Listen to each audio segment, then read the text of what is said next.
सर्व शिक्षक आणि तुम्ही विद्यार्थी मित्रांनो, नमस्कार. मी संचिता मंगेश करावडे, SY BCom.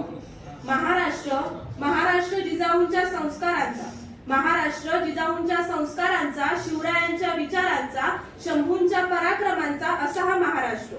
कष्टकरी शेतकऱ्यांचा 105 हुतात्म्यांचा, दीनदलित दुबळ्यांचा आणि दिल्लीच्याही तख्ताला घाम फुटवणाऱ्या जिगरबाज माझ्या मावळ्यांचा असा हा महाराष्ट्र.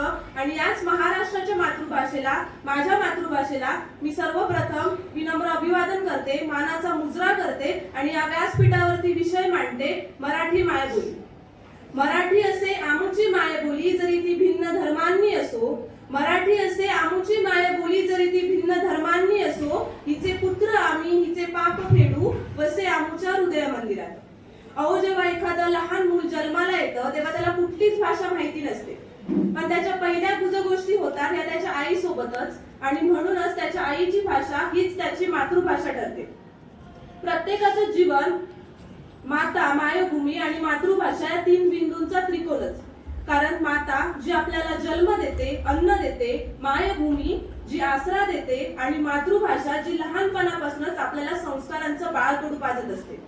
आणि म्हणूनच आपण इतर कुठल्याही भाषा शिकत राहिलो, कुठेही भटकत राहिलो आणि आपली स्वभाषा, आपली मराठी भाषा जर आपण अंगीकारली नाही तर माणूस म्हणून आपण समृद्ध आहोत का, असा भला मोठा प्रश्न उभा राहतो. अहो, मराठी म्हणजे काय? मराठी म्हणजे काय तर ज्ञानेश्वरांनी रुजवली ती भाषा मराठी. ज्ञानेश्वरांनी रुजवली ती भाषा मराठी, शिवरायांनी टिकवली ती संस्कृती मराठी. अरे, संतांनी वाढविला तो वान मराठा आणि आमचा अभिमान म्हणजेच तो मराठा, आणि आमचा अभिमान म्हणजेच तो मराठा. आपल्याला लाभलेली वैभवशाली मराठी भाषा ही खूप प्राचीन आहे. मराठीची गंगा ही प्राकृताच्या पर्वतातून निघाली असली तरी त्याला ज्ञानाचं स्वरूप मात्र ज्ञानेश्वरांनी दिलं. आजकालची लहान मुलं आपल्याला PUBG खेळताना व्यस्त दिसतायत, परंतु अवघ्या 16व्या वर्षी ज्ञानेश्वरांनी मराठीची बोलू कौतुके परी अमृतातही पैजा जिंके ही ज्ञानेश्वरी लिहिली आणि मराठीच्या समृद्धीकरणासाठी प्रथमतः दालनं उघडली. नंतर काय? नंतर या दालनात भरच पडत गेली. समर्थ रामदासांनी मनाचे श्लोक, दासबोध याच्या माध्यमातून भक्ती मार्गाबरोबरच संसाराची शिकवण दिली. संत नामदेवांचे अनेक अभंग प्रसिद्ध आहेत. त्यानंतर कवी कुसुमाग्रज, वसंत बापट, मंगेश पाडगावकर यांनी निसर्ग सौंदर्याचं अखंड पान मराठी रसिकांच्या समोर ठेवलं आणि आपल्या कवितांच्या माध्यमातून नवीन विचारांना चालना दिली. त्यानंतर अत्रेंच्या आणि गडकरींच्या नाटकांनी तर मराठी रसिकांना हास्याचा नजरानाच दिला. म्हणूनच आपली मराठी भाषा, आपली स्वभाषा आपण जपली पाहिजे. एका कवींनी फार सुंदर म्हटलंय, माय मराठी तुझी पायी तन मन धन मी वाहियले, माय मराठी तुझी पायी तन मन धन मी वाहियले, माय मराठी तुझी पायी तन मन धन मी वाहियले, क्षणाक्षणाला कणा कणाला अखंड दंगुनी राहियले. पण आज याच मराठीची अवस्था काय आहे? अहो, आजच्या विद्यार्थ्यांना शेक्सपियरचं नाटक विचारा, पोपटासारखं घडाघडा बोलतील, पण गडकरींच्या नाटकाचं एखादं नाव विचारा, आज तीच मुलं निरुत्तर आहेत. आणि मराठी माणूस म्हणून ही आपल्यासाठी दुर्दैवाची गोष्ट आहे. आज मराठीतून मुलांना शिकवणं हा मागासलेपणा समजला जातो. मी म्हणतच नाहीये की मुलांना फक्त मराठीतून शिकवण द्या, इंग्रजीमधून नको, परंतु आज ज्ञानाचा खजिना जरी इंग्रजीमधून असला तरी स्वभाषा शिकून सुद्धा आपण कर्तृत्ववान होऊ शकतो, हे आज जपान आणि रशियासारख्या देशांनी सिद्ध केले. म्हणूनच आपली भाषा आपण जपली पाहिजे, त्याचं संवर्धन केलं पाहिजे, त्यातील गुण समजून घेऊन ते प्राप्त केलं पाहिजे.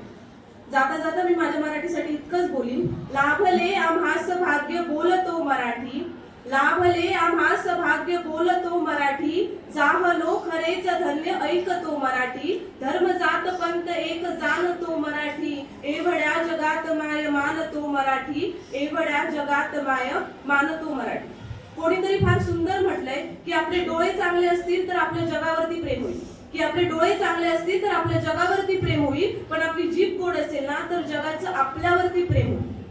पण आज माणूस स्वतःच्याच विश्वात इतकं हरवून गेलाय की समाजाप्रती आपल्या जबाबदाऱ्या काय आहेत, किंवा समाजाप्रती आपल्या जबाबदाऱ्या काय आहेत, किंवा आपल्याला समाजाकडून काय हवंय, हे सगळ्या गोष्टींवरती लक्ष देण्यात तर सोडूनच द्या. स्वतःच्या आयुष्यात काय चाललंय, स्वतःच्या कुटुंबात काय चाललंय, या सगळ्या गोष्टींकडे लक्ष द्यायला सुद्धा माणूस म्हणून आज आपल्या आयुष्यात वेळ नाही उरलाय.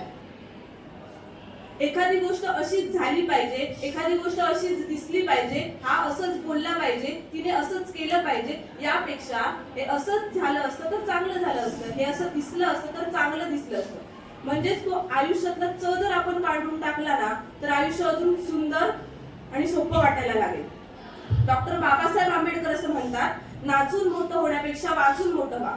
नाचून मोठं होण्यापेक्षा वाचून मोठं व्हा. आपल्याकडे जर 2 नाणी असतील तर एका नाण्याची भाकर आणि दुसऱ्या नाण्याचं पुस्तक विकत घ्या, कारण भाकर तुम्हाला जगवेल आणि पुस्तक कसं जगायचं हे शिकवेल. सर्वांना मराठी गौरव दिनाच्या, भाषा गौरव दिनाच्या खूप खूप शुभेच्छा. धन्यवाद.